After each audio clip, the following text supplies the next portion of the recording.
Hola, mi nombre es Alan Carecho y Campo Vargas y soy residente de cirugía cardiotorácica del Instituto Nacional de Cardiología Ignacio Chávez. El día de hoy hablaremos sobre el procedimiento de David. Es importante recordar que el procedimiento de David se encuentra dentro de las técnicas de preservación de la válvula aórtica.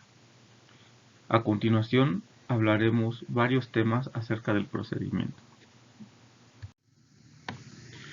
Empezaremos hablando de algunos antecedentes de importancia que son considerados para esta técnica.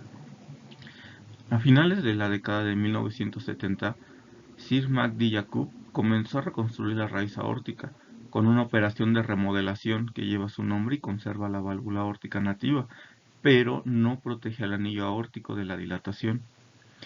Unos 10 años más tarde, el Dr. Tyrone David presentó su reimplantación, operación en la que se coloca un injerto de Dacron del tamaño adecuado asentado debajo del anillo de la válvula aórtica, lo cual resulta en protección tanto de las valvas como de los anillos. Sin embargo, no fue hasta el año 1992, en la revista Thoracic and Cardiovascular Surgery, donde publicó su artículo original, el cual tituló "Una cirugía preservadora de la válvula aórtica para los pacientes con incompetencia aórtica y aneurisma de la aorta ascendente", artículo publicado por Tyrone David. Este artículo, que inicia con una breve descripción asegurando que varios pacientes que requieren una operación por complicaciones de la ectasia anuloaórtica, pues son pacientes que describió un tratamiento exitoso cuando solamente se realizó una extirpación de la porción aneurismática de la aorta ascendente y dejó la válvula aórtica en su posición normal. Esta operación se realizó en 10 pacientes. Todos los pacientes tenían ectasia anuloaórtica y 5 tenían los estigmas del síndrome de Marfan.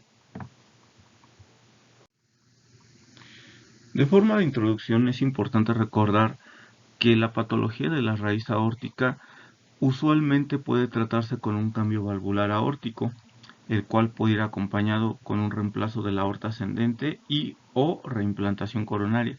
Sin embargo, esto no siempre sucede, ya que puede dejarse la válvula en su posición normal o habitual, ya que si ésta no está lesionada puede aplicarse alguna técnica diferente, como es la que estamos viendo en este momento. Los resultados funcionales son adecuados. También es importante recordar que existen complicaciones que persisten asociadas al cambio valvular, como son tromboembolismo, endocarditis, que es una predisposición a la infección según la válvula que sea colocada, y también, como cada cirugía, la hemorragia, esto por la anticoagulación necesaria. Nos centraremos en el estudio de la aorta, más específicamente en su sección proximal. Desde una perspectiva quirúrgica, la raíz aórtica se puede dividir en 4 componentes, que están contenidos entre el tracto de salida del ventrículo izquierdo y la aorta ascendente, la cual queda delimitada por la salida de la primer rama del arco aórtico. El anillo aórtico une la raíz aórtica al ventrículo izquierdo y tiene una forma festoneada. Adjunto al anillo se encuentran 3 cúspides de válvulas aórticas, con una forma descrita como semilunar. Las uniones de cada cúspide de las válvulas forman las comisuras orientadas verticalmente, que en sus respectivos vértices delimitan la unión sinotubular. Esta unión marca la transición entre la raíz aórtica y la aorta ascendente. Entre el anillo aórtico y la unión sinotubular se encuentran los senos de Valsalva. Como podemos ver en la pantalla, se encuentran enumerados el anillo, los senos, la unión sinotubular y la aorta ascendente, componentes de la raíz aórtica. Mientras que en esta imagen podemos observar una ejemplificación más real, más anatómica de lo que es la raíz aórtica, observando nuevamente los mismos componentes que acabamos de enumerar, pero ahora a nivel ecocardiográfico. Con la letra A observamos el anillo, los senos con la letra B, la unión sinotubular con la letra C y la aorta ascendente en la D. Implícito con el reemplazo de la raíz aórtica con preservación de la válvula está el entendimiento de que las cúspides de la válvula aórtica deben ser normales, o casi normales para permitir una reparación exitosa. En caso de aneurisma de la raíz aórtica, la intervención quirúrgica debe realizarse con un diámetro mayor a 5.5 centímetros en ausencia de enfermedad del tejido conectivo o de 5 centímetros en caso de enfermedad del tejido conectivo, como el síndrome de Marfan.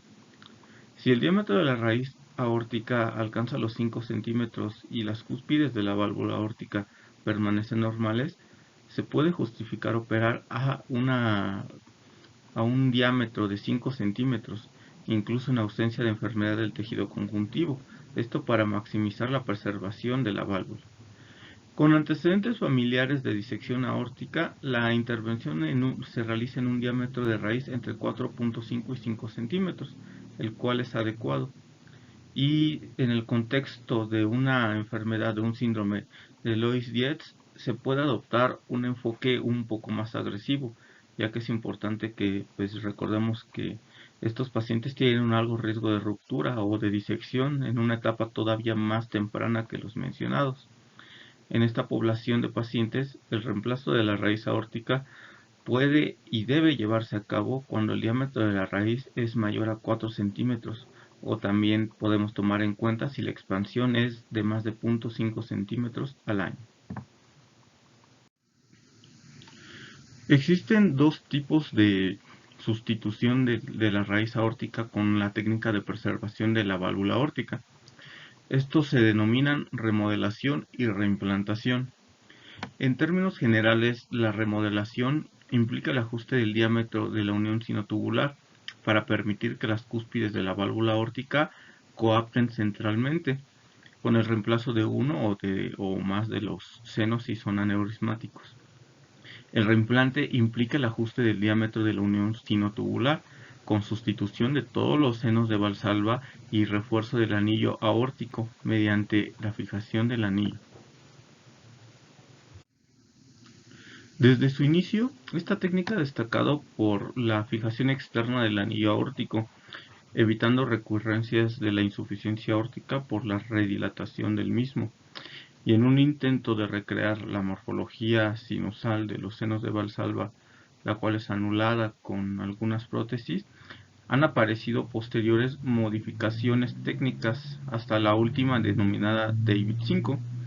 Estas modificaciones han sido parte del intento de recrear la anatomía natural, la forma natural que tiene la unión sinotubular, la forma de las válvulas, el anillo y por supuesto el intento de mejorar y disminuir la dilatación, han puesto en marcha la creación de diversas formas y modificaciones a las técnicas, las cuales analizaremos.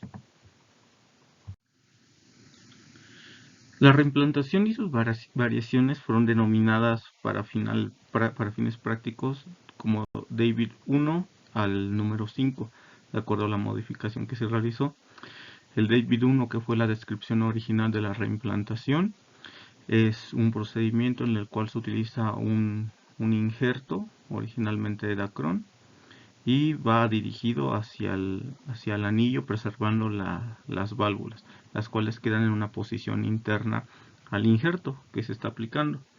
Mientras que el David 2, que en realidad es una modificación o es un procedimiento de Jacob, el cual consiste en remodelamiento de la válvula aórtica, y esto reemplaza los senos. Estos senos son posicionados con el tubo de Dacron, el cual toma esta forma y se crea una nueva unión sinotubular. A pesar de las dos modificaciones previas que acabamos de analizar, persistía una dilatación anular. Por lo tanto, se describió un tercer intento o una tercera modificación denominada David 3, el cual consistió en incorporar una cinta. Esta cinta, que era de politetrafluoroetileno, era sostenida en la base de la raíz, en la parte más inferior que coincidía con el nadir de las válvulas. Esto ayudaba a evitar la dilatación de los senos y por supuesto retrasaba la aparición de problemas a nivel del injerto. Aún así se describió un David 4 que consistió en una reimplantación. Esta técnica utiliza un injerto que debía ser un poco más grande que el sitio, del anillo. Por lo tanto, al momento de hacer la anastomosis del anillo con el injerto, este quedaría discretamente más grande. Por lo tanto, en la parte superior de las comisuras se realizarían plicaturas del injerto. Por lo tanto, simularía una unión sinotubular. Finalmente, existe un procedimiento que es el David 5 y su respectiva modificación de Stanford. Estos procedimientos trabajan sobre 3 diámetros. El diámetro 1, que es el diámetro del anillo, el diámetro de los senos, y el último diámetro, que es el de la unión sinotubular. Tanto el diámetro de la unión sinotubular como el diámetro del anillo deben ser menores al diámetro de los senos para que esto pueda tener una forma normal. Entonces, lo que hace el David 5 propone una plicatura a nivel de la unión sinotubular, siempre y cuando se utilice un injerto todavía más grande que el anillo. De esta forma recrea los senos. Mientras que la modificación que propone Stanford al procedimiento David 5 es el uso de 2 injertos de tamaños diferentes. Por lo tanto, al realizar la anastomosis del injerto de menor tamaño con el injerto de mayor tamaño, se estaría recreando la unión sinotubular.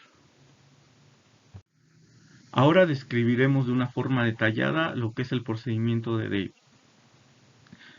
Se realiza una esternotomía media y se abre ampliamente el pericardio. Se suspende la porción derecha del pericardio, pero no la izquierda. Esto va a permitir que la masa ventricular del corazón caiga hacia abajo en el tórax izquierdo y pues proporcione una mejor exposición de la válvula aórtica. Posterior a la heparinización sistémica se realiza una canulación estándar de la aorta y de la aurícula. Ahora llega el momento de la exposición. En el margen superior del ventrículo derecho y el tracto de salida del ventrículo se retraen hacia abajo y hacia la izquierda, respectivamente. Se va a usar suturas ancladas bajo una cantidad razonable de tensión y a medida que avanza la disección de la raíz aórtica, las suturas retroceden y proporcionan una exposición que es dinámica.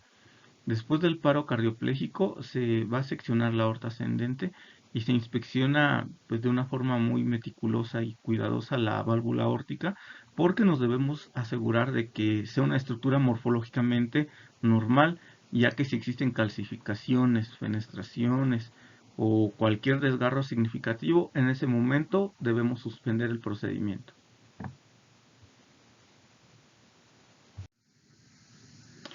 Una vez que se observan la salida de las coronarias, se comienza con el botón coronario izquierdo para poder realizar la disección del mismo y se continúa con el botón coronario derecho.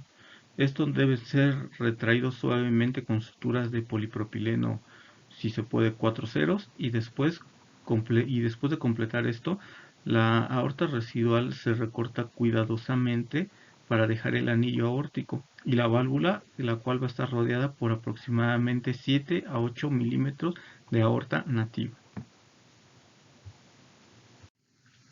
Ya que se tienen referidas las estructuras de los botones coronarios, en ese momento se realiza una disección que debe ser muy cuidadosa de la raíz aórtica, la cual debe ser separada de la arteria pulmonar, el tracto de salida del ventrículo derecho y la aurícula izquierda. Esta disección debe descender hasta el nivel del anillo aórtico circunferencialmente y ligeramente por debajo si es posible. En este momento realizaremos la medición del tracto de salida, esto para determinar el tamaño del injerto. Se utilizarán dilatadores de Hegar, el cual se colocará con cuidado a través de la válvula aórtica hasta un tamaño de dilatador que se ajuste cómodamente en el tracto de salida, pero sin apretar. Luego se agregan unos 5 milímetros al número de dilatador y 6 milímetros adicionales para permitir que el injerto se hinche. El resultado es un injerto que suele variar aproximadamente entre 32 y 38 milímetros. Como parte de la técnica, sigue realizar la aplicación de puntos en posición subanular.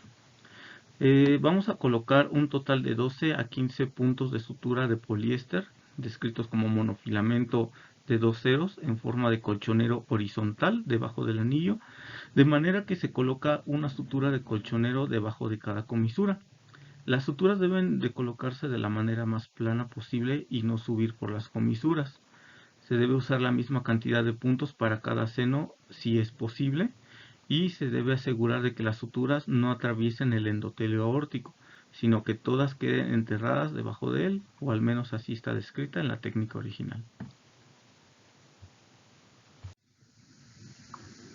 Se inicia la colocación del injerto, el cual puede ser de Dacron, del tamaño que lleva previamente la medición, y debe ser rotulado para marcar los intervalos en los cuales se aplicarán puntos para las comisuras. Este marcaje se realiza a intervalos de 120 grados aproximadamente. Luego las suturas de colchonero horizontal se colocan secuencialmente a través del injerto. Cuando se terminan de colocar los puntos, el injerto se baja en posición de modo que la válvula y todos los tejidos aórticos disecados se asienten firmemente dentro del injerto. Se debe tener mucho cuidado para asegurar de que todas las capas de la aorta estén asentadas dentro del injerto antes de que nosotros procedamos a realizar el nudo de las suturas. Si parte de la aorta residual, especialmente en el vientre del seno, queda atrapada, al momento de realizar los nudos, esto podría dar resultado un nudo flojo, y por lo tanto esto después se verá reflejado como una dilatación o una hemorragia con alguna fuga a nivel de ese punto. El dilatador de Hegar que se usó para medir el tamaño del anillo se debe colocar suavemente a través de la válvula antes de atar las suturas. Las 3 suturas subcomisurales se anudan primero, creando una pequeña aplicatura del injerto debajo de cada comisura que pues tiene el efecto de estrechar el ángulo comisural, un paso importante para lograr la competencia de la válvula y por supuesto que ésta sea durable.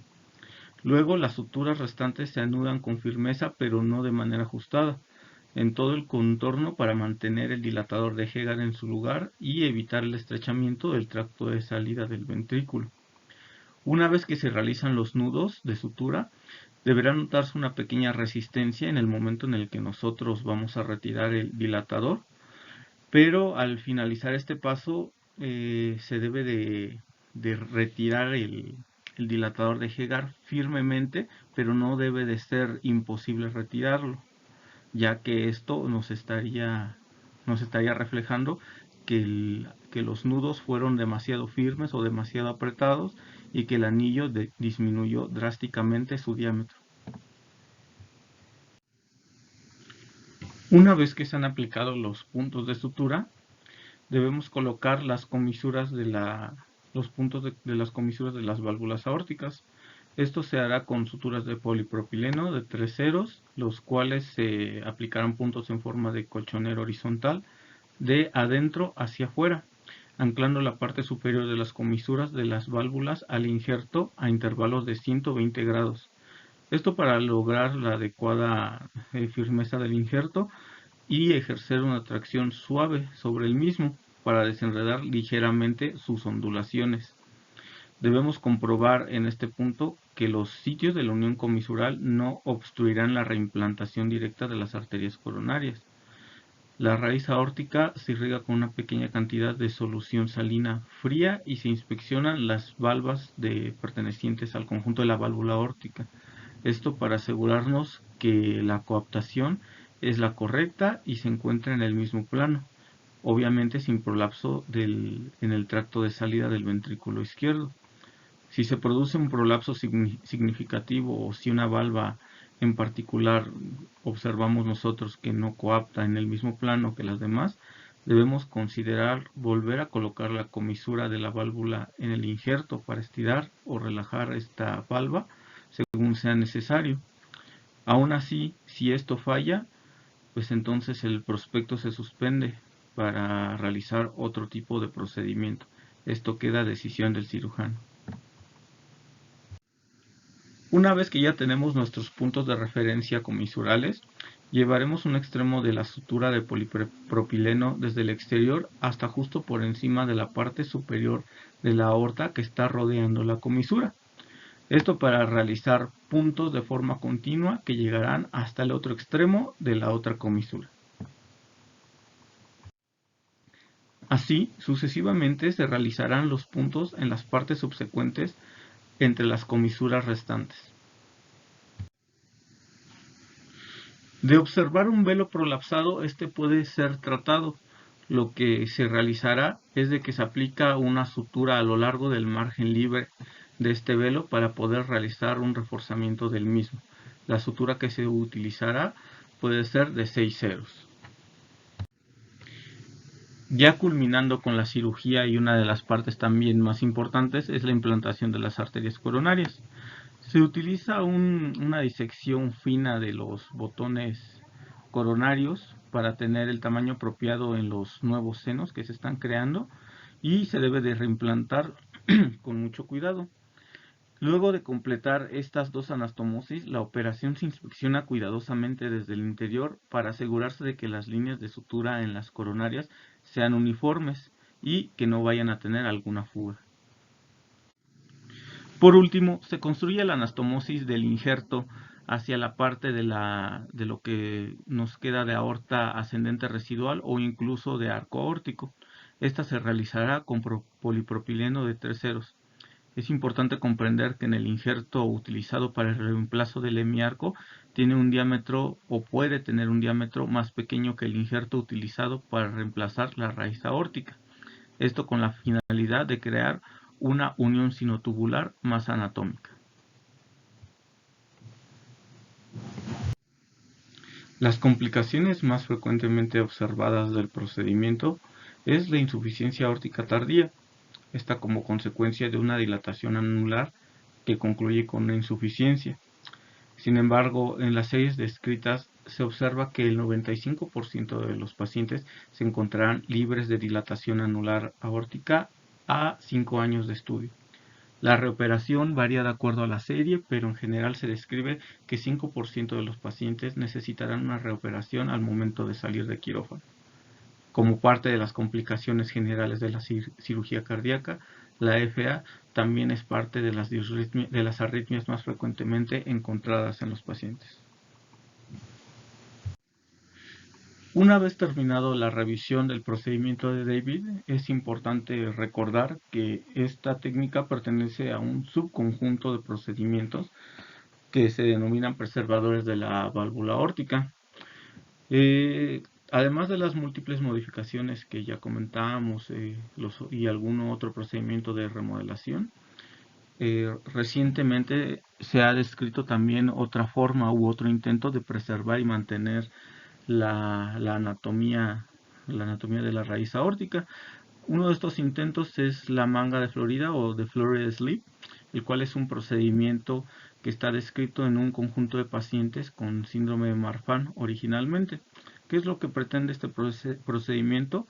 Es crear un seno con un injerto, el cual va a proteger la raíz aórtica. Esto con la funcionalidad de no desinsertar los botones coronarios, con la funcionalidad de no desinsertar ni cortar válvulas y mucho menos hacer un cambio valvular aórtico.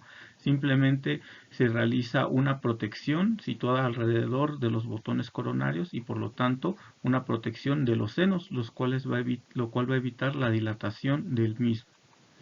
Al parecer sus resultados han sido buenos, ya que hasta el 94% de los pacientes intervenidos no se mantenieron, tuvo una buena supervivencia a 8 años, y de todos ellos solamente hubo una defunción.